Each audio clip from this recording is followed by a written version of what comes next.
Class 6 এর ছাত্রছাত্রীরা, আমরা গত ক্লাসে তোমাদেরকে কোষে দেখি 14 প্রশ্নমালা কমপ্লিট করিয়েছিলাম। আজকে আমি ওই কোষে দেখি 14 প্রশ্নমালা কিছু কাজ আমি বাড়িতে দিয়েছিলাম তোমাদের, সেই কাজগুলি নিয়ে আমি আগে আলোচনা করে নিচ্ছি, তারপরে আমি বিজ্ঞানে যাব। ঠিক আছে, আজকে বিজ্ঞান করাবো তোমাদেরকে। তাহলে দেখো, আমি যে কাজগুলো দিয়েছিলাম সেই কাজগুলো আমি একটা একটা করে তোমাদের উত্তরগুলো করে দিচ্ছি। তোমরা যদি করে থাকো, আশা করি করেছো তোমরা, সেই তোমরা যেগুলো আমি উত্তর করছি তার সাথে তোমাদের উত্তরগুলো মিলছে কিনা, যদি মেলে তাহলে তোমরা পাশে আস্তে ছোট্ট করে টিক দিয়ে দিও, আর যদি না মেলে তাহলে কেটে সঠিক উত্তরটি লিখে নাও। ঠিক আছে, আমি চলে যাচ্ছি। তোমাদের প্রথম প্রশ্ন ছিল তোমাদের যে কোষে দেখি আমরা 14 প্রশ্নমালা এইচডব্লিউ 5। দেখো, আমাদের প্রথম প্রশ্ন ছিল যে রশ্মির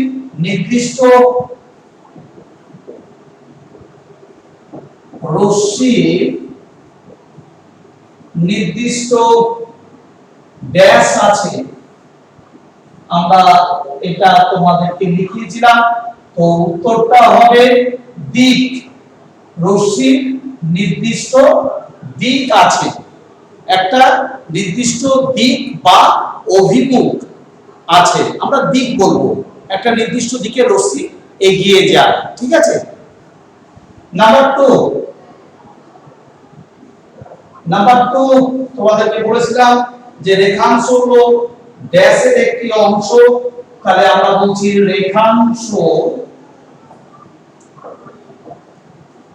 হলো ড্যাশের একটি অংশ। তাহলে আমরা বলবো কার, আমরা তোমাদেরকে বলেছিলাম রেখাংশ কার অংশ, আমরা বলবো একটি সরল রেখার অংশ। একটা সরলরেখার মধ্যে একটা সরল রেখাংশ থাকে, তাই না? তাহলে আমরা বলবো সরল রেখা।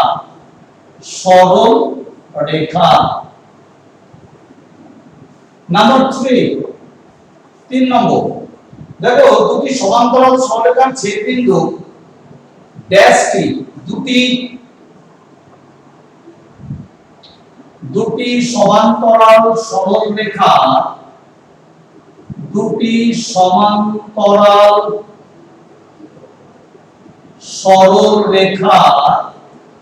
ছেদবিন্দু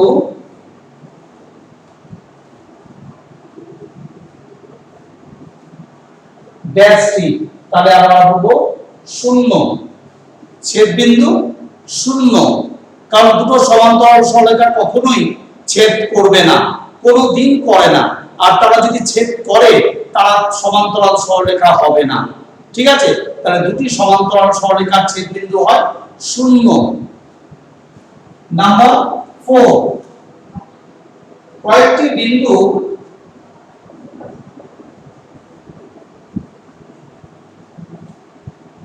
বিন্দু সমরেখ হয়,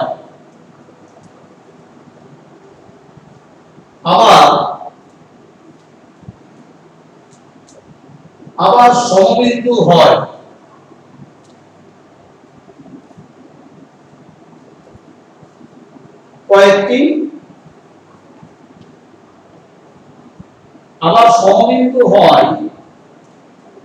কয়েকটি ড্যাশ, তাহলে কি হবে? সরল রেখা। উত্তরটা হচ্ছে তোমাদের সরল রেখা। দেখো, কয়েকটি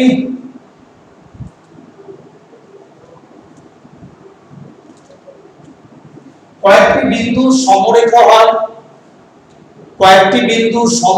হয়, আমাদের বলছে, আবার সমবিন্দু হয় কয়েকটি সরল রেখা।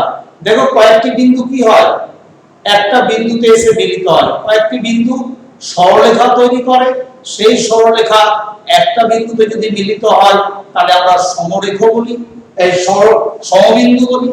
সমবিন্দু আমরা কয়েকটি বিন্দু সমরেখা হয়, অর্থাৎ একটা সরলরেখার উপর কতগুলো বিন্দুর অবস্থান, তাকে আমরা সমরেখ বলি। আবার বলছে সমবিন্দু হয় কয়েকটি, তাহলে কয়েকটি বিন্দু সমরেখ হচ্ছে। আমরা দেখতে পাচ্ছি একটা সরলরেখার উপর অনেকগুলো বিন্দুর অবস্থান হয়, তারা কি হয়? সমরেখ। আবার তোমাকে বলছে আবার সমবিন্দু হয় কারা? সমবিন্দু কখন বলবো? যখন তিনটি বা তার বেশি সরল রেখা একটা বিন্দুতে এসে মিলিত হবে। তিনটি বা তার বেশি সরল রেখা যখন একটা বিন্দুতে এসে মিলিত হবে, তখন তাদেরকে বলবো আমরা সমবিন্দু। বুঝতে পারছো? তাহলে আমাদের উত্তরটা কি হবে? সরল রেখা। তাহলে সমবিন্দু হয় কয়েকটি সরল রেখা, তাই আমরা বলছি আবার সমবিন্দু হয় কয়েকটি সরল রেখা। উত্তরটা হবে সরল রেখা।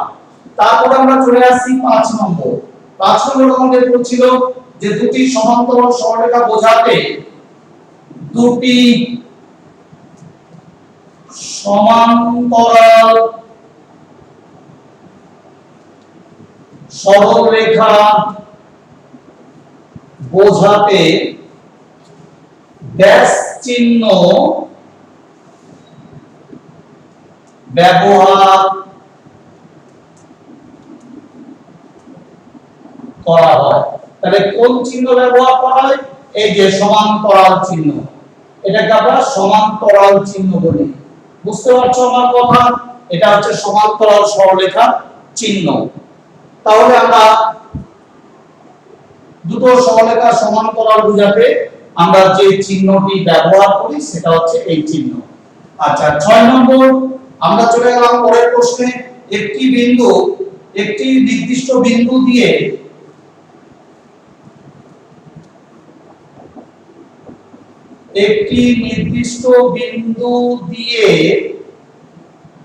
ড্যাশ সরলরেখা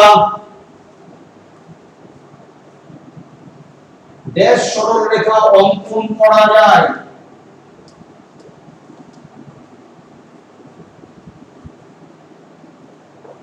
তাহলে কটি সরলরেখা অঙ্কন করা যায় একটি নির্দিষ্ট বিন্দু দিয়ে? আমরা জানি একটা নির্দিষ্ট বিন্দু দিয়ে অসংখ্য সরলরেখা অঙ্কন করা যায়, তাই না? আমাদের উত্তরটা কি হবে?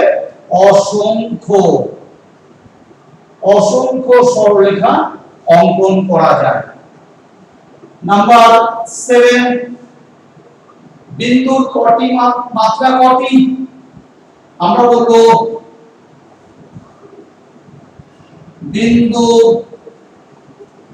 মাত্রা কটি? আমাদের উত্তর হবে বিন্দু কোনো মাত্রা নেই। আমাদের বলবো আমরা বিন্দুর কোনো মাত্রা হয় না। ঠিক আছে? নাম্বার 7 নম্বরে চলে আসলাম আমরা। দেখো একটি সরলরেখায় কতগুলি বিন্দু থাকে? একটি সরলরেখায়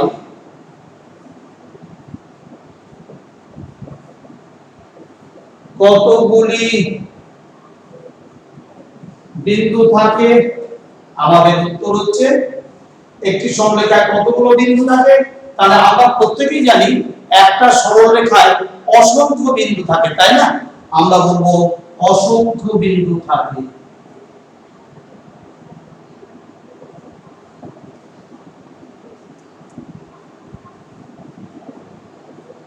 অসংখ্য বিন্দু থাকে। দুটি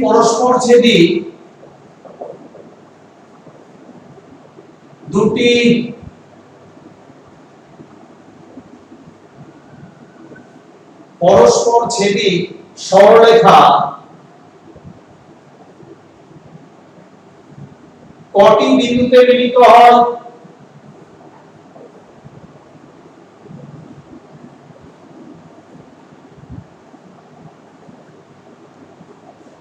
আমরা উত্তর বলবো দুটি পরস্পরছেদী সরলরেখা কটি বিন্দুতে মিলিত হয়? আমরা বলবো একটি বিন্দুতে মিলিত হবে। ঠিক আছে? তাহলে আমরা বলবো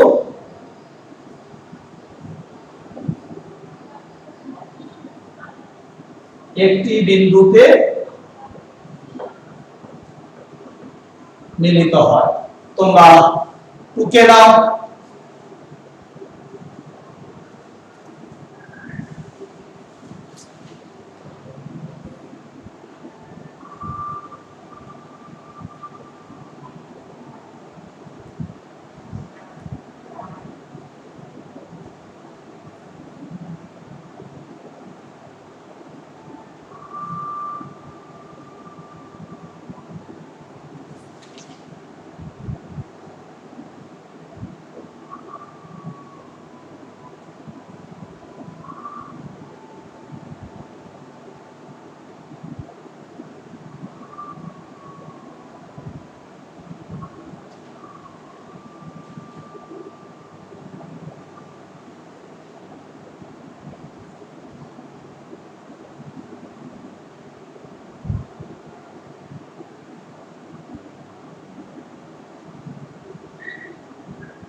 আমরা পরের প্রশ্নে চলে আসছি।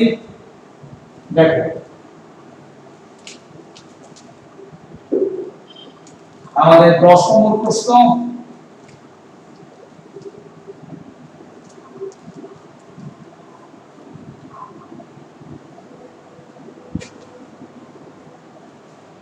আমাদের 10 নম্বর প্রশ্ন হচ্ছে যে সরলরেখার মাত্রা কটি? আমরা বলবো সরলরেখার মাত্রা একটি। সরল রেখা 10 নম্বর প্রশ্ন। সরল রেখা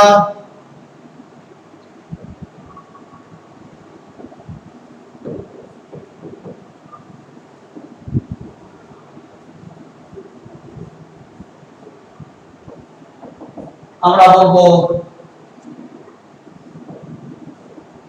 একটি। 11 নম্বরে চলে আসলাম। তিনটি সমরেখ বিন্দু দিয়ে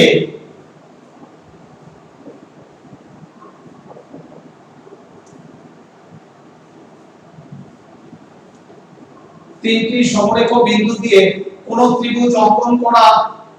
তিনটি সমরেখ বিন্দু দিয়ে কোন ত্রিভুজ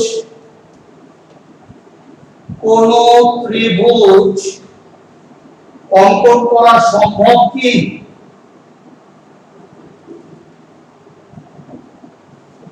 অঙ্কন করা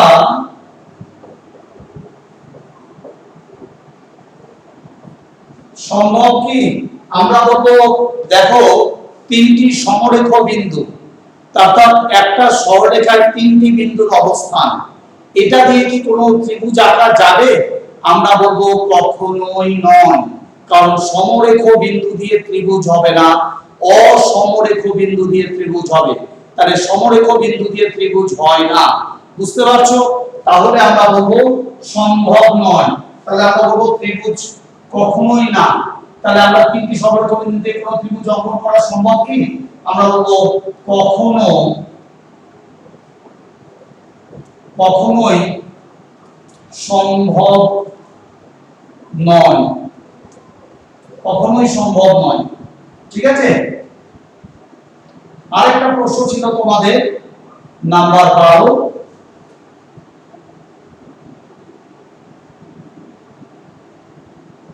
একটি সমতল কমপক্ষে কটি সরলরেখা দিয়ে পরিবেষ্টিত করা যায়? একটি সমতল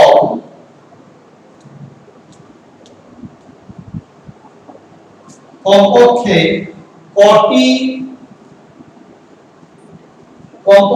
কটি সরলরেখা দিয়ে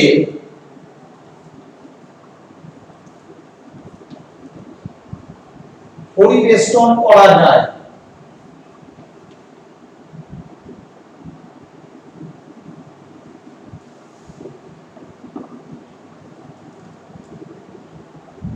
উত্তর আমরা বলবো তিনটি। আমরা উত্তর বলবো। এই অবধি তোমাদের প্রশ্ন নিয়ে আমি আলোচনা করেছিলাম, উত্তরগুলো আমি করে দিলাম।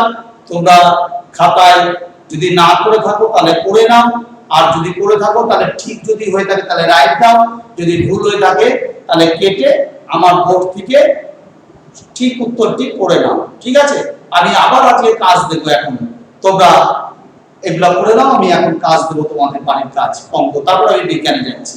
ঠিক আছে,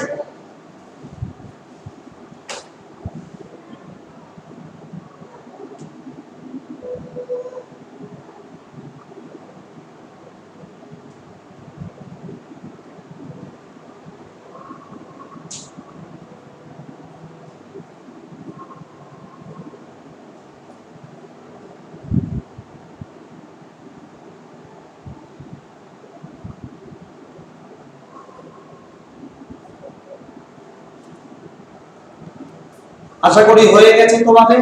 এবার আমি তোমাদের বাড়ির কাজ দিচ্ছি, সেই কাজগুলো তোমরা খাতায় টুকে নাও।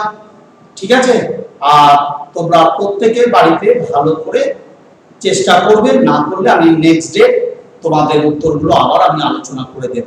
ঠিক আছে, তোমরা দেখো বাড়ির কাজটা। এই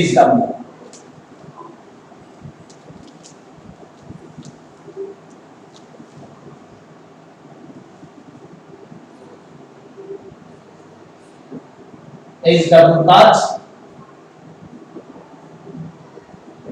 প্রশ্ন নাম্বার 1। দেখো তোমরা চারটি বিন্দু আঁকো।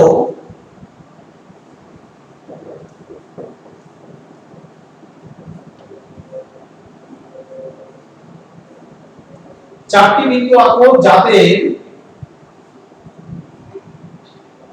যে কোনো তিনটি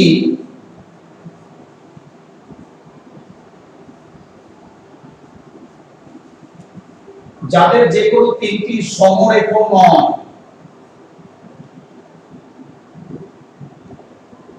ঠিক আছে, নাম্বার 2, যে কোনো একটি সরলরেখা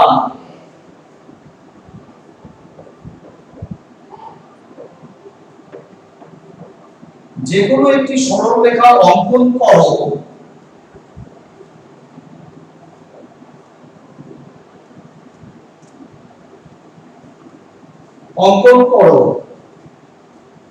ওই সরলরেখায়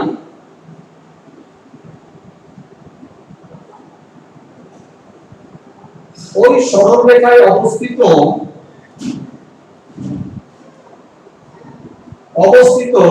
এরূপ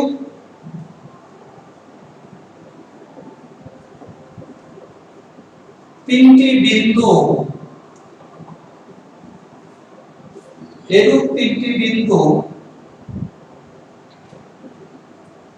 x, y,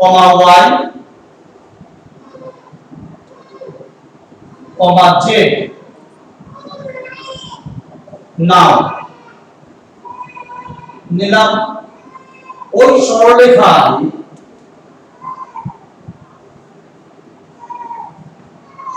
সরলরেখায় অবস্থিত নয় এরূপ একটি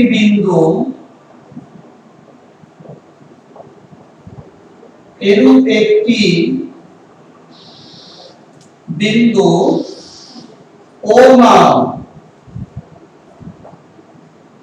এবার OX, OY, OZ, এবার OX, OY,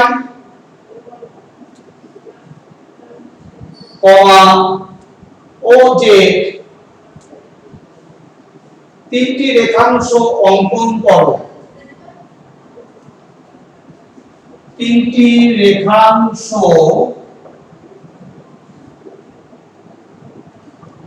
অঙ্কন করো। এই তিনটি রেখাংশ কি ধরনের? এই তিনটি রেখাংশ কি ধরনের, তোমাদের কাছে প্রশ্ন। ঠিক আছে, তারপরটা দেখো, আরেকটা প্রশ্ন দেখো, প্রশ্নগুলো ভালো করে বাড়িতে দেখবে। চারটি অসমরেখ বিন্দু নাম। অসমরেখ বিন্দু নাম। চারটি অসমরেখ বিন্দু দিয়ে সর্বাধিক কটি সরলরেখাংশ, সর্বাধিক কটি সরল রেখাংশ আঁকা যায়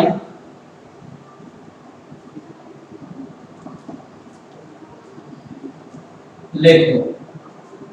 নাম্বার 4,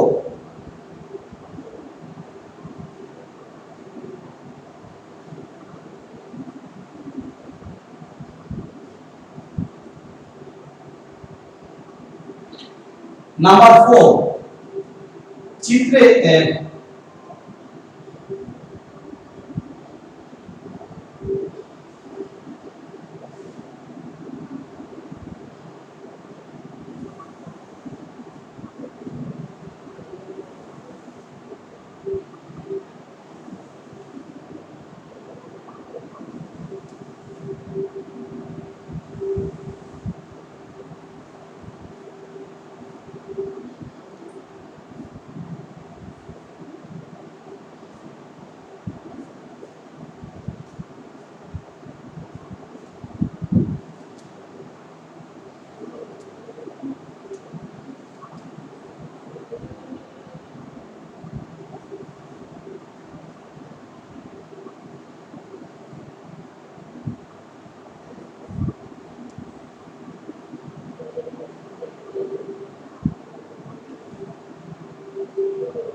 দেখো তোমরা এই যে চিত্রটা দেখতে পাচ্ছ, এই চিত্রে তোমাদের বলছে চিত্রে কোন কোন এক জোড়া,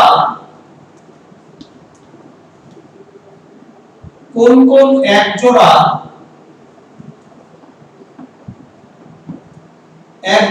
সরলরেখা পরস্পর সমান্তরাল,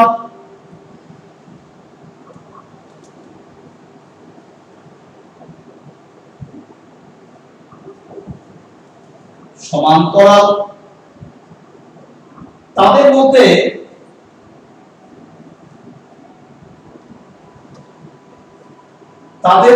দুজোড়া পরস্পর সমান্তরাল সরলরেখার নাম লেখো।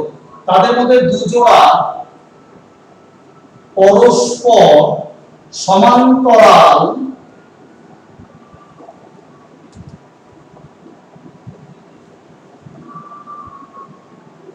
সরলরেখার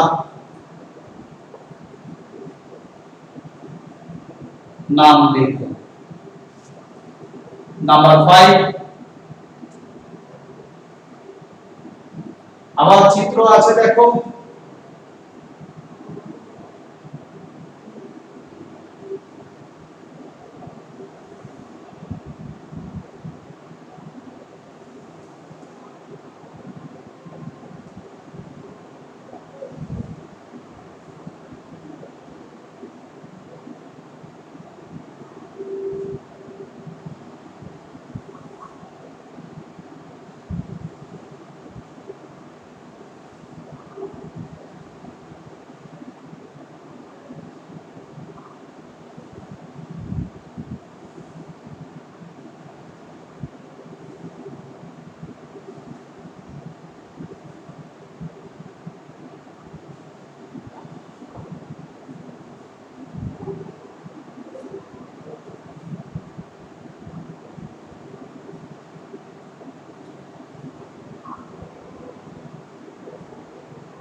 ঠিক আছে, এই চিত্র থেকে কি কি প্রশ্ন, চিত্র থেকে নিচের প্রশ্নগুলির উত্তর দাও।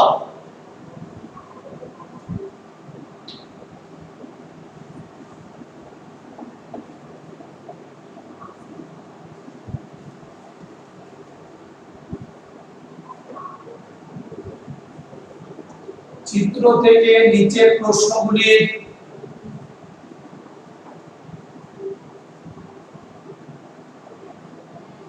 উত্তর দাও। দেখতে পাচ্ছ তোমরা, নাম্বার 1 প্রশ্ন হচ্ছে সমবিন্দু সরলরেখাংশগুলি লেখো।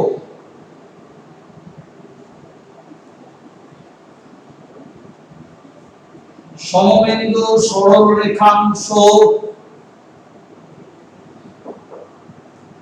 সরলরেখাংশগুলি লেখো। ব্র্যাকেটে থাকছে বাহু বাদ দিয়ে।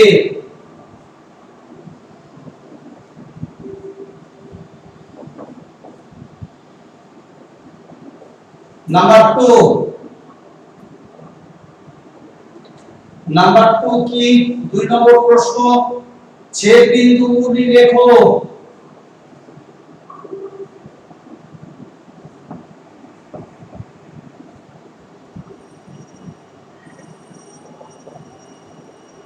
কটি চতুর্ভুজ আছে লেখো।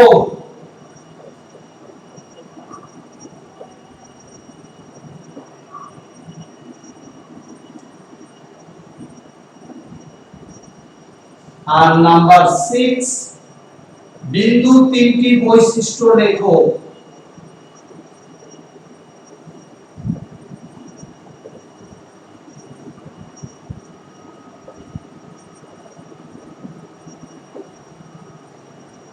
এই প্রশ্নের উত্তরগুলো তোমরা বাড়িতে করবে, ঠিক আছে? যদি ভুল হয় আমি ঠিক করে দেব, আমি নেক্সট ক্লাসে এগুলো নিয়ে আমি আলোচনা, এই প্রশ্নগুলির উত্তরগুলি আমি নেক্সট ক্লাসে তোমাদের করে দেব, তোমরা তখন বাড়িতে মিলিয়ে নিতে পারবে তোমাদেরটা ঠিক হলো না ভুল হলো, ঠিক আছে? তাহলে এটা থাকলো। আর তোমাদের আজকে আমি বলে দিই, রবিবার, আগামী রবিবার, আজকে তো মঙ্গলবার, আগামী রবিবার তোমাদের পরীক্ষা থাকছে। পরীক্ষাটা কি কি অনুশীলনী নেব, আমি অঙ্ক আমি নেব 12,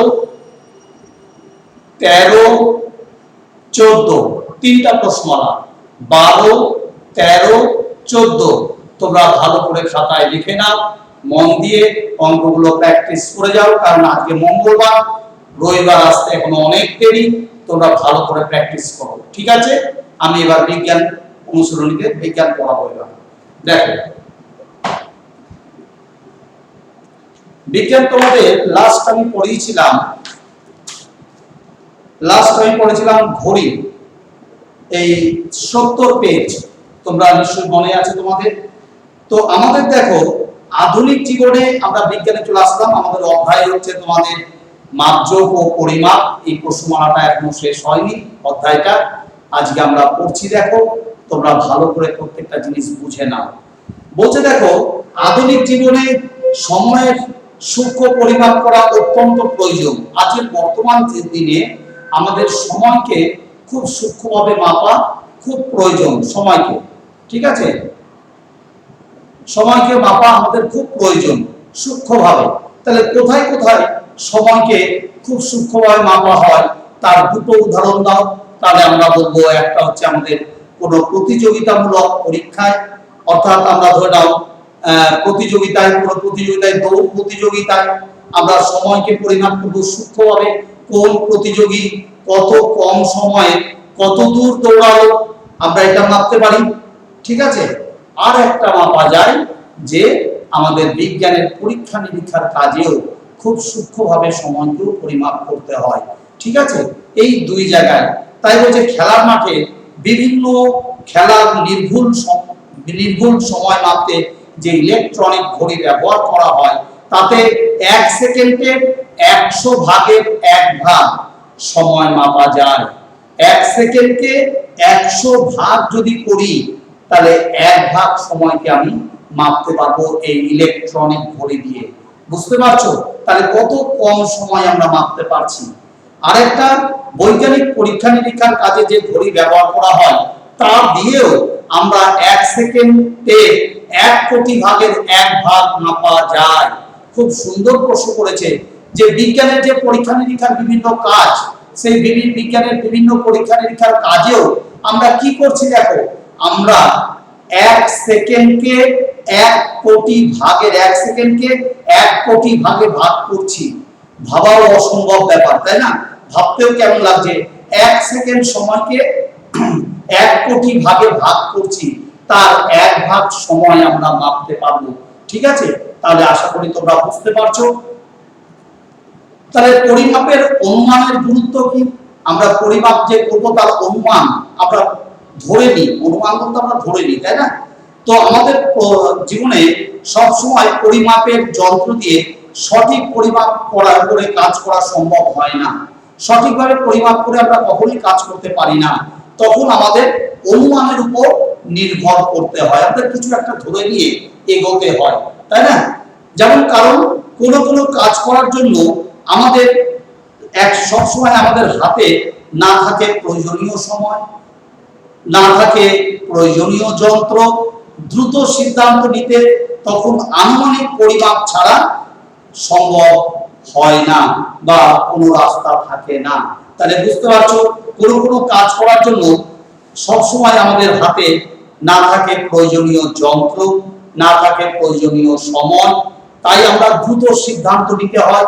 আর এই দ্রুত সিদ্ধান্ত নিতে গেলে আমাদের কি করতে হবে? আমাদের আনুমানিক পরিমাপ করা ছাড়া আর সম্ভব হয় না। তোমরা বুঝতে পারছো? এবার বলছে দেখো 1 নম্বর বলছে অনিমেষের সেদিন স্কুলে যেতে বাড়ি থেকে বেরোতেই দেরি হয়ে গেছিল। অনিমেষ বাড়ি থেকে স্কুলে যে সময় বেরায় ঠিক সেই সময় না বেরাতে পারেনি কোনো কারণে, হয়তো দেরি করে একটু বেরিয়েছে। আমি ঠিক সময় স্কুলে পৌঁছাতে পারবো তো? আমায় আজ একটু জোরে পা চালাতে হবে। অতএব দেরি করে বাড়ি থেকে বেরিয়েছে, এখন বাড়ি থেকে যদি দেরি করে বের হয় তাহলে ঠিক সময় বাড়িতে পৌঁছাতে পারবে না। তাহলে কি করতে হবে? দ্রুত হাঁটতে হবে। যদি ঠিক সময় স্কুলে পৌঁছাতে হয় তাহলে দ্রুত হাঁটতে হবে। ঠিক আছে, যেমন ভাবা তেমন কাজ। জোরে হেঁটে অনিমেষ ঘেমে নেই স্কুলে গিয়ে পৌঁছালো। অনিমেষ স্কুলে পৌঁছেছে, ঠিক সময় পৌঁছেছে, কিন্তু সে ঘেমে গেছে। এবার বলছে যাক দেরি হয়নি, ঠিক সময়ে পৌঁছাতে পেরেছি। অনিমেষ বলছে যাক দেরি হয়নি, আমি ঠিক সময় যথারীতি স্কুলে পৌঁছে গিয়েছি। তো বলছে অনিমেষ বাড়ি থেকে দেরিতে বেরিয়ে কি করে স্কুলে ঠিক সময়ে পৌঁছাতে পারলো? ও তো দেরি করে স্কুলে যাওয়ার জন্য বেরিয়েছে বাড়ি থেকে, তাহলে কি করে স্কুলে ঠিক সময়ে পৌঁছে গেল? তাহলে অনিমেষ তার চলার বেগটা কতটা বাড়ালো? সে যে পায়ে হেঁটে স্কুলে পৌঁছালো, তাহলে তার চলার বেগটা কতটা বাড়িয়েছিল? তা ঠিক সময় স্কুলে পৌঁছাতে পারবে তো? তো কিভাবে সে হিসাব করলো? সে একটা অনুমানের উপর নির্ভর করে সে স্কুলে পৌঁছেছে, পায়ের গতিবেগটাকে বাড়িয়েছে একটা অনুমানের উপর নির্ভর করে, একটা পায়ের অনুমান ধরে নিয়ে যে আমি যদি এই পাটা দ্রুত হাঁটি, আমি যদি দ্রুত হাঁটি তাহলে আমি হয়তো এই সময়ের মধ্যে স্কুলে পৌঁছে যাব। এইভাবে অনুমানের উপর নির্ভর করে সে স্কুলে কিন্তু পৌঁছে গেছে। বলছে তোমরা তোমার বাড়িতে যিনি রান্না করেন অথবা তোমার বিদ্যালয়ে যিনি মিড ডে মিল রান্না করেন বা রান্নায় কি নুন লঙ্কা মশলা বা তেল নির্দিষ্ট যন্ত্রের পরিমাপ করে ব্যবহার করেন? আমরা বলবো না, তারা একটা আন্দাজ করে সেই জিনিসগুলো নিয়ে রান্না করেন। তো বলছে তাহলে তিনি বা তারা কিভাবে ওগুলো রান্নায় পরিমাণ মতো ব্যবহার করেন? তাতে কি রান্নায় কোনো সমস্যা হয়? না, তাতে কিন্তু খুব একটা রান্নায় সমস্যা হয় না। সেদিন বলছে স্কুলের ক্লাসে চলাকালীন জয়িতার শরীরটা খুব খারাপ লাগছিল। দিদিমণি সে কথা বলতে দিদিমণি ওর গায়ে হাত দিয়ে বললেন, ইস তোর তো জলে গা একদম পুড়ে যাচ্ছে। তো তারপর থার্মোমিটার এনে দেখা গেল জয়িতার শরীরের উষ্ণতা বা তাপমাত্রা সত্যি স্বাভাবিক তাপমাত্রার থেকে বেশি ছিল। তাহলে দিদিমণি কি করে বুঝলেন জয়িতার শরীরের উষ্ণতা স্বাভাবিকের থেকে বেশি? তাহলে একটা আন্দাজ বা অনুমান করে তিনি বুঝেছেন। তো ক্রিকেট খেলার সময় নিশ্চয়ই দেখে থাকবে যে কখনো কখনো ফিল্ডার দৌড়ে এসে প্রায় বাউন্ডারির লাইনে ঝাঁপিয়ে পড়ে বলটাকে আটকে দেয়। ঠিক আছে, তো ফিল্ডার কি কি করে বলের থেকে নিজের দূরত্ব হিসাবে হিসাব করেন নিজের বেগ কতটা বাড়ালে তবে বাউন্ডারি লাইনের আগেই বলটাকে আটকানো যাবে তিনি বুঝতে পারলেন। সবই কিন্তু একটা আন্দাজ বা অনুমানের উপর নির্ভর করে করা হয়। তো বলছে তুমি যখন সাইকেল চালাও তখন তুমি ঠিক যে জায়গায় থামতে চাও তার কিছুটা আগে তোমার সাইকেলের ব্রেক কষো আর ঠিক সেই জায়গায় এসে সাইকেলটা থেমে যায়। তাহলে এই কাজটা কিভাবে সম্ভব? এটাও আমরা একটা অনুমানের উপর নির্ভর করে থাকি। যে কোনো গাড়ির ক্ষেত্রে তুমি নিশ্চয়ই খেয়াল করেছো যে ড্রাইভার এমন ভাবে ব্রেক কষে যথাস্থানে গাড়ি দাঁড় করিয়ে দেয়। তাহলে তোমরা বুঝতে পারছো আমাদের জীবনে আনুমানিক পরিমাপ বা আন্দাজ কতটা গুরুত্ব আমরা বুঝতে পারছি। তাহলে তোমরা দলে এরকম কাজগুলো তোমাদের করতে বলছে।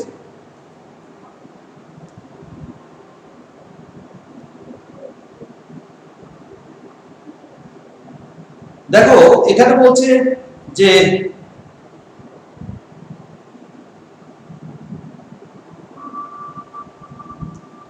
দেখো যে আমাদের এখানে হাতে কলমে দিয়েছে যে দেখো তোমাকে বলছে তোমার শ্রেণীকক্ষের দৈর্ঘ্য প্রস্থ উচ্চতা অনুমান করে নিচে লেখো। শ্রেণীকক্ষের দৈর্ঘ্য আমি 20 সেন্টিমিটার ধরলাম, প্রস্থ আমি 15 সেন্টিমিটার, উচ্চতা আমি 10 সেন্টিমিটার ধরলাম। এবার স্কেল ফিতে দিয়ে মেপে দেখাতো অনুমানটা মোটামুটি ঠিক আছে কিনা। আমরা দেখলাম হ্যাঁ মোটামুটি ঠিক আছে, ধরে নিলাম। তুমি যে বেঞ্চিতে বসো বা বেঞ্চে বসো সেই বেঞ্চের দৈর্ঘ্য প্রস্থ উচ্চতার অনুমান করে লেখো। তাহলে আমরা লিখলাম যে দৈর্ঘ্য লিখলাম ধরো 7 সেন্টিমিটার, প্রস্থ লিখলাম আমরা ধরো 4 সেন্টিমিটার আর উচ্চতা লিখলাম আমরা 5 সেন্টিমিটার। তো বলছে যে দেখো তো আগের মতো স্কেল দিয়ে মেপে তোমার অনুমানটা ঠিক আছে নাকি। আচ্ছা, এবার কয়েকটা পাথর জোগাড় করো, ওই পাথরগুলোর ভর কত হবে তা অনুমান করে নেব। প্রথম পাথরের ভর ধরে নিলাম আমরা 100 গ্রাম। প্রথম পাথরের ভর দিলাম আমরা ছোট ছোট পাথর জোগাড় করলাম। প্রথম পাথরের ভর দেখলাম আমরা 500 গ্রাম, দ্বিতীয় পাথরের ভর দেখলাম আমরা 300 আর তৃতীয় পাথরের ভর দেখলাম 100 গ্রাম। এবার ওই পাথরগুলোর ভর মাপার যন্ত্রের সাহায্যে পরিমাপ করিয়ে তোমার অনুমান যাচাই করে নাও। তো রাজমিস্ত্রি কাজের আগে ওই কাজের জন্য কি কি জিনিস কতটা পরিমাণে লাগবে তার আনুমানিক হিসাব দেন। বিষয়টা দলে নিয়ে আলোচনা করো। তবে একথাও মনে রাখতে হবে যে জীবনের সঠিক পরিমাপের খুব দরকার আছে। আমাদের জীবনে সঠিক পরিমাপ না করলে আমরা সঠিকভাবে কাজ করতে পারবো না। সঠিক পরিমাপ যদি না করি তাহলে আমরা সঠিক কাজটা হবে না, ঠিকঠাক ভাবে কাজটা করা যাবে না। তাই সঠিক পরিমাপ অবশ্যই দরকার। একটা ওষুধ তৈরি করতে কোন কোন উপাদান কতটা লাগবে তার যথেষ্ট সচেতনতার সঙ্গে সূক্ষ্ম হিসাব করা দরকার। এখানে কিন্তু ওষুধ তৈরি করতে গেলে অনুমানের উপর নির্ভর করে করা যাবে না। আমরা একটা ওষুধ অনেকগুলো উপাদান দিতে হয় এর মধ্যে, কোন কোন উপাদান কতটা দরকার তা কিন্তু আমাদের সূক্ষ্মভাবে মেপে দেওয়া হয়। এখানে কিন্তু অনুমানের কোনো জায়গা নেই, এখানে কিন্তু অনুমান করে করা হয় না, মনে রাখবে। তো ওষুধ তৈরির সময় যে কোনো উপাদান একটু বেশি হলেই মারাত্মক ক্ষতি হতে পারে, তাই না? তাই অনুমানের উপর নির্ভর করে কিন্তু ওষুধ তৈরি করা যাবে না। তাই সঠিকভাবে সূক্ষ্ম পরিমাপের মধ্য দিয়ে ওষুধের উপাদানগুলো নিতে হবে। এরকম উদাহরণ আরো আলোচনা করব। এবার আমরা চলে আসছি উদ্ভিদ ও প্রাণীদের বৃদ্ধির পরিমাপ। দেখো কি বলছে, আমরা উদ্ভিদ ও প্রাণীদের বৃদ্ধির পরিমাপটা দেখব। উদ্ভিদ ও প্রাণীদের বৃদ্ধিটা কিভাবে আমরা পরিমাপ করব। বলছে কয়েকদিন আগে অনুরাধা আম খেয়ে আটিটা মাটিতে ছুঁড়ে ফেলে দিল। আজকে হঠাৎ সে দেখলো আটিটা থেকে একটা ছোট্ট আম গাছের চারা বেরিয়েছে। আবার কয়েক বছর পর দেখলো যে ওই চারা গাছ থেকে হয়ে উঠবে একটি ফলন্ত আম গাছ, তাই না? তো বলছে অনুরাধার বাড়ির পাশে রমা দিদিদের গোয়াল ঘরে বছর কয়েক আগে বাছুরটা জন্মেছিল, একটা বাছুর জন্মেছিল, আর সে একটা বড় সড়ো গরু হয়েছে। তো বলছে পড়ার টেবিলে রাখা ছোটবেলার ছবি দেখে অনুরাধা ভাবে আজ সে কত বড় হয়ে গেছে। ঠিক আছে, তো অনুরাধা ওদের বাগানের শিউলি গাছটায় গত শরতে দেখেছিল ঘিচ ঘিচ করে কত শুঁয়োপোকা শিউলি গাছে রয়েছে, অথচ এরাই তো প্রজাপতি হয়ে ফুলে ফুলে একদিন মধু খাবে, তাই না? তো বলছে ঘুরে ঘুরে বেড়াবে। তো গতকাল জবা গাছের যে কুড়িগুলো অনুরাধা দেখেছিল, আজ সকালে ঘুম থেকে উঠে সে দেখতে পাচ্ছে জবা ফুল ফুটে উঠেছে, তাই তো? তাহলে এবার এইসব কিন্তু কি জীবের বৃদ্ধি হয়। তো বলছে সব জীবেরই বৃদ্ধি হয় জীবের বিভিন্ন অঙ্গে অথবা জীবের শরীরে যা যা দিয়ে জীবটি তৈরি হয়। ঠিক আছে, তো কোনো ব্যক্তির বৃদ্ধি তার উচ্চতা বা দৈর্ঘ্যের আর দেহের ওজন দিয়ে বোঝা যায়। বলছে একটা ব্যক্তির বৃদ্ধিটা আমরা কি দিয়ে বুঝবো? আমরা তার উচ্চতা দিয়ে আর তার ওজন দিয়ে, এই দুটো দিয়ে আমরা বৃদ্ধি তার উচ্চতা বা দৈর্ঘ্য তার দেহের ওজন দিয়ে বোঝা যাবে। তাহলে প্রত্যেক মানুষের বয়স অনুযায়ী উচ্চতা ঠিকঠাক না হলে বুঝতে হবে সেই ব্যক্তি অপুষ্টিতে ভুগছেন।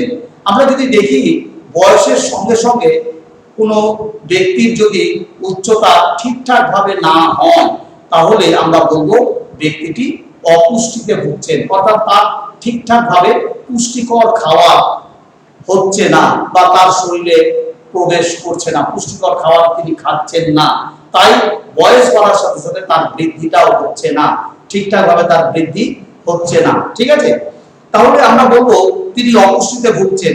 উদ্ভিদ বা প্রাণীর পুষ্টি ঠিকমতো হচ্ছে কিনা তার নানা ভাবে বোঝা যায়। কিরকম? বলছে মানুষের ক্ষেত্রে নির্দিষ্ট সময় অন্তর অন্তর ওজন যদি মাপি তাহলে দেখা যায় বয়স অনুযায়ী ওজন ঠিক আছে, বয়স যেমন বাড়ছে ওজনও তেমন আস্তে আস্তে বাড়বে। তো বলছে তাহলে বলবো ঠিক আছে, তবে বলা যেতে পারে যে তাদের পুষ্টি স্বাভাবিক। বয়স বাড়ার সাথে সাথে যদি আমরা দেখি যে তোমার ওজন যদি মানুষের ক্ষেত্রে নির্দিষ্ট সময় অন্তর ওজন মাপলে দেখা যায় বয়স অনুযায়ী ওজন ঠিক আছে। যে বয়স তার একটা নির্দিষ্ট ওজন থাকে, সেই ওজন যদি থাকে আমরা বলবো বয়সের সাথে সাথে ওজনটা ঠিক আছে। যদি না থাকে তাহলে আমরা বলবো ওজনটা যদি ভুল থাকে তাহলে আমরা বলবো তার পুষ্টি ঠিকঠাক হয়নি। ঠিক আছে, তাহলে আমরা বলছি দেখো, তাহলে এছাড়াও উপযুক্ত খাদ্য গ্রহণের মাধ্যমে জীবের পুষ্টি ঘটে। আমরা যে উপযুক্ত খাদ্য অর্থাৎ সুষম খাদ্য যদি আমরা খাই তাহলে কিন্তু আমাদের ঠিকঠাক বৃদ্ধি হবে।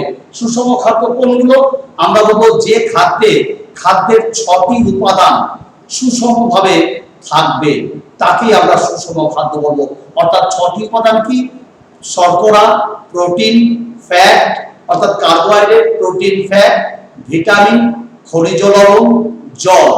এই যে 6টি উপাদান, এই 6টি উপাদান যদি সঠিক মাত্রায় কোনো খাদ্যে যদি উপস্থিত থাকে তাহলে সেই খাদ্যকে আমরা বলবো সুষম খাদ্য।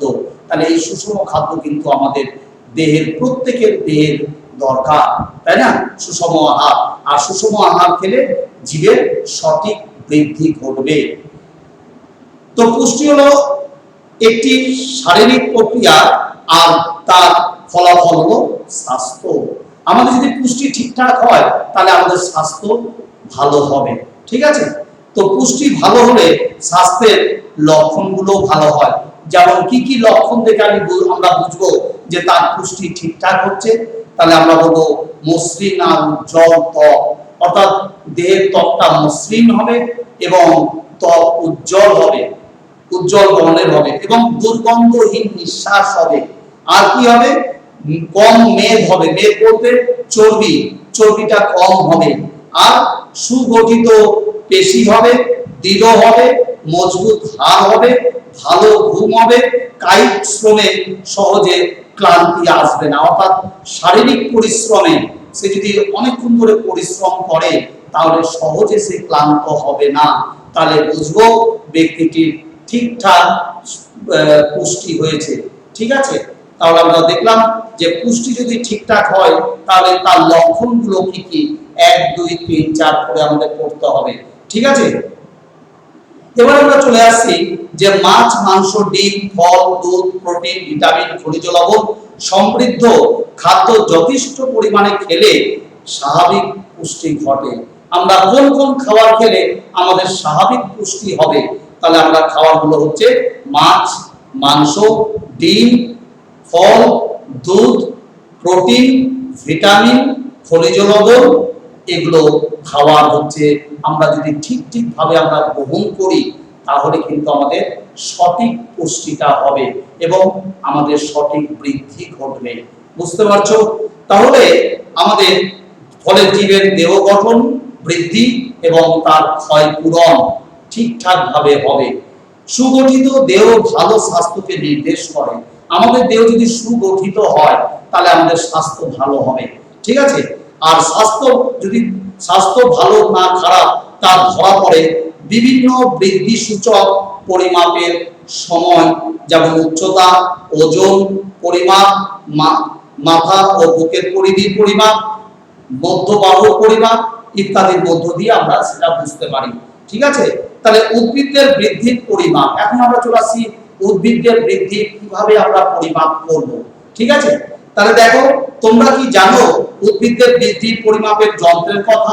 তোমাদেরকে বলছে, তোমরা কি জানো উদ্ভিদের বৃদ্ধি পরিমাপ করা হয় এমন কোন যন্ত্র দিয়ে? তখন আমরা বলছি এসো একটু পরিচয় করে নিই আমরা সেই যন্ত্র দিয়ে। সেই যন্ত্রটা সম্পর্কে আমরা একটু পরিচয় করে নিই, যন্ত্রটা কি। তো বলছে উদ্ভিদের পরিমাপ করা হয় অক্সানোমিটার বা আর্ক অক্সানোমিটার যন্ত্রের সাহায্যে। অক্সানোমিটার বা আর্ক অক্সানোমিটার যন্ত্রের মধ্য দিয়ে আমরা উদ্ভিদের বৃদ্ধি পরিমাপ করে থাকি। তো গ্রিক শব্দ অক্সিন, বলছে অক্সিন কথার অর্থ হচ্ছে টু গ্রো। টু গ্রো মানে বৃদ্ধি পাওয়া অর্থাৎ বৃদ্ধি হওয়া। আর মেট্রো কথার অর্থ হচ্ছে টু মেজার অর্থাৎ পরিমাপ করা। ঠিক আছে? মেট্রো কথার অর্থ হচ্ছে টু মেজার অর্থাৎ পরিমাপ করা। তো পরের কথায় আর্ক অক্সানোমিটার যন্ত্রটির চিত্র দিয়েছে, তোমরা ভালো করে পরের পাতায় তোমরা যন্ত্রটি খেয়াল করো। তাহলে বৃদ্ধির হার সমান সমান আমরা কি বলবো? বৃদ্ধি বাই সময়। অর্থাৎ বৃদ্ধিকে যদি সময় দিয়ে ভাগ করি তাহলে আমরা বৃদ্ধির হার পাবো। ঠিক আছে? তাহলে আমরা উদ্ভিদের ক্ষেত্রেও বৃদ্ধির পরিমাপ কিন্তু খুব জরুরি। চাষের কাজে ফলের বাগান তৈরির সময় তা কাজে লাগে। আমরা যখন চাষের কাজ করি, বাগানে কাজ করা হয়, তখন কিন্তু আমাদের তা কাজে লাগে। উদ্ভিদের কাণ্ডের গায়ে যে গাঁটের মতো অংশ থাকে, দেখি উদ্ভিদের কাণ্ডের গায়ে গাঁটের মতো অংশ থাকে, সেগুলো হলো পর্ব বলি আমরা। আর দুটো পর্বের মধ্যবর্তী অংশকে আমরা পর্ব মধ্য বলি। আর এই পর্ব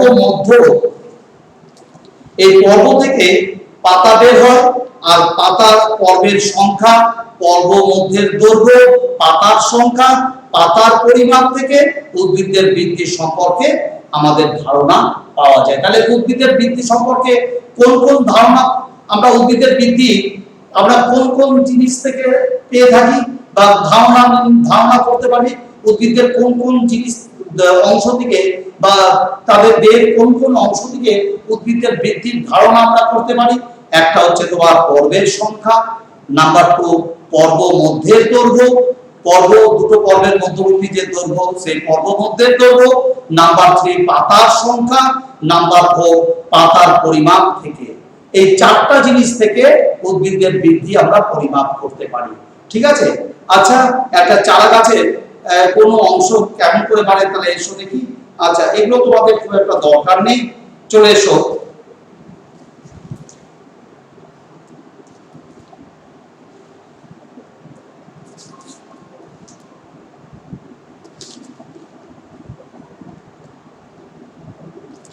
আমরা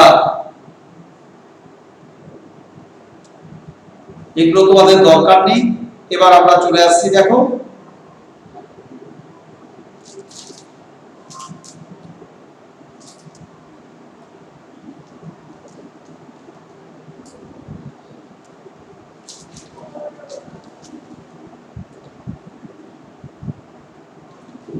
আমরা এবার পেজ 75 আমরা উদ্ভিদের সজীব উদ্ভিদের ভর পরিমাপ কিভাবে করব। আগের গুলো তোমাদের খুব একটা দরকার হবে না, আমি যেটা দেখাচ্ছি সেটা দেখো ভালো করে। বলছে 75 পেজ, বলছে সজীব উদ্ভিদের ভর পরিমাপ আমরা কিভাবে করে থাকি। সজীব উদ্ভিদের বলছে দেখো খুব সাবধানে একটা জীবন্ত চারা গাছ মাটি থেকে তুলে আনলাম, খেয়াল রাখো যাতে গাছটার শিকড় তুলতে গিয়ে ছিঁড়ে না যায়, শিকড় যেন শিকড় সমেত তোমাকে গাছটিকে তুলে নিয়ে আসতে হবে, নাম্বার 1। নাম্বার 2, এবার জল দিয়ে ভালো করে সমস্ত মাটি ধুয়ে ফেলো। আমি ধুয়ে ফেললাম। এবার একটা নরম তোয়ালে দিয়ে ভালোভাবে সমস্ত জল গাছের আস্তে আস্তে মুছে ফেলো। মুছলাম। সঙ্গে সঙ্গে চারা গাছটার ভর সূক্ষ্ম তুলা যন্ত্রের সাহায্যে, অর্থাৎ আমরা ভর মাপা হয় তুলা যন্ত্রের সাহায্যে, আর ভার বা ওজন মাপা হয় স্প্রিং তুলা যন্ত্রের সাহায্যে। তাহলে ভর মাপা হয় সাধারণ তুলা যন্ত্রের সাহায্যে, আর ভার বা ওজন মাপা হয় স্প্রিং তুলা যন্ত্রের সাহায্যে। মনে রাখবে। তাহলে আমরা এখানে উদ্ভিদটির ভর মাপছি। ভর তাহলে কোন কি দিয়ে মাপবো? সাধারণ তুলা যন্ত্র দিয়ে। তাহলে আমরা সাধারণ তুলা যন্ত্রের সাহায্যে আমরা পরিমাপ করলাম। এবার কি করছি? এবার পরিমাপ করা গাছের ভর নিচে লিখে ফেললাম। এভাবে চারা গাছটার 6 মাসের তালিকা আমরা তৈরি করলাম। ঠিক আছে। ভর পরিমাপ, আমরা ভরটাকে কিভাবে পরিমাপ করব? দেখো বলছে ভর পরিমাপ করা হয় সাধারণ তুলা যন্ত্রের সাহায্যে। আমি একটু আগে তোমাদের আলোচনা করলাম যে কোন বস্তুর ভর মাপা হয় সাধারণ তুলা যন্ত্রের সাহায্যে।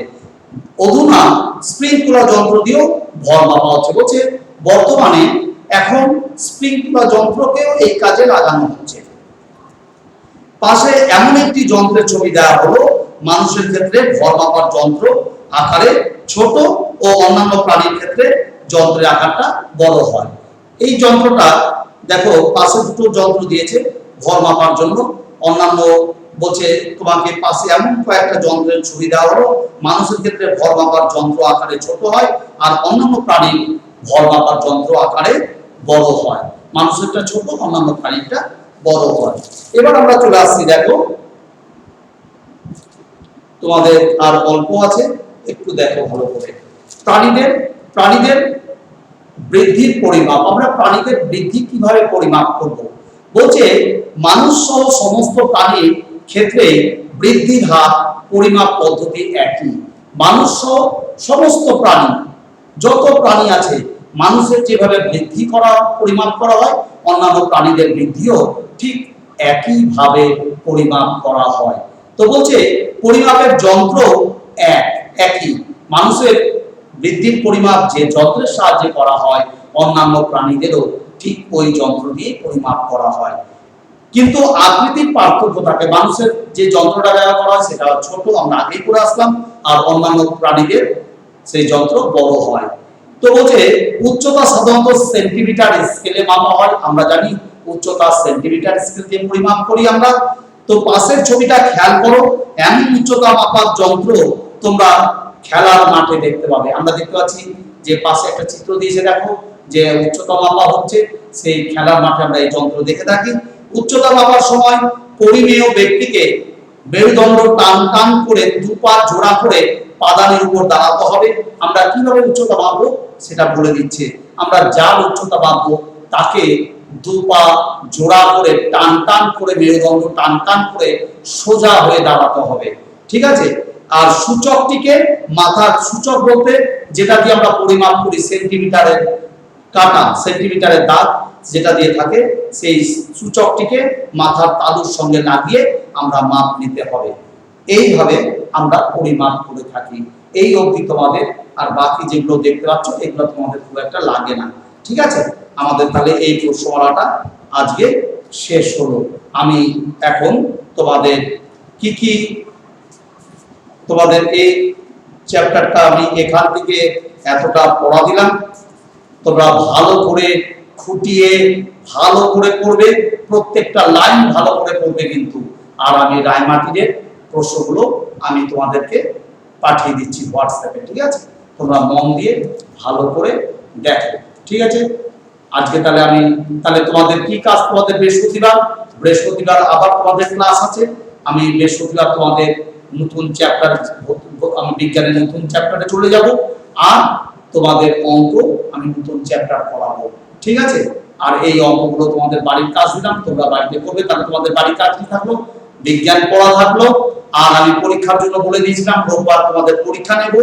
আগামী রোববার, আজকে মঙ্গলবার, বুধ বৃহস্পতি শুক্র শনি, তোমরা 4 দিন সময় পাচ্ছ। খুব ভালো করে 12 প্রশ্নমালা, 13 প্রশ্নমালা, 14 প্রশ্নমালা, এখন স্কুল ছুটি, লকডাউন, তোমরা বাড়িতে অনেক সময় পাচ্ছ, এই প্রশ্নমালাগুলো রেডি করো। আমি ঠিক তোমাদের পরীক্ষা নেব রবিবার সকাল 10টায়।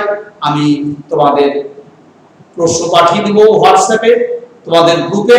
তোমরা পরীক্ষা দিয়ে খাতা আমাকে কি করতে হবে আমি তোমাদেরকে বলে দেব, ঠিক আছে? তোমরা এখন বাড়িতে তাহলে ভালো করে মন দিয়ে পড়তে থাকো। আমি রায়মার্টিন সহায়িকা কোন কোন প্রশ্ন করতে হবে আমি তোমাদের হোয়াটসঅ্যাপে পাঠিয়ে দিচ্ছি, ঠিক আছে? আজকে তাহলে রাখলাম।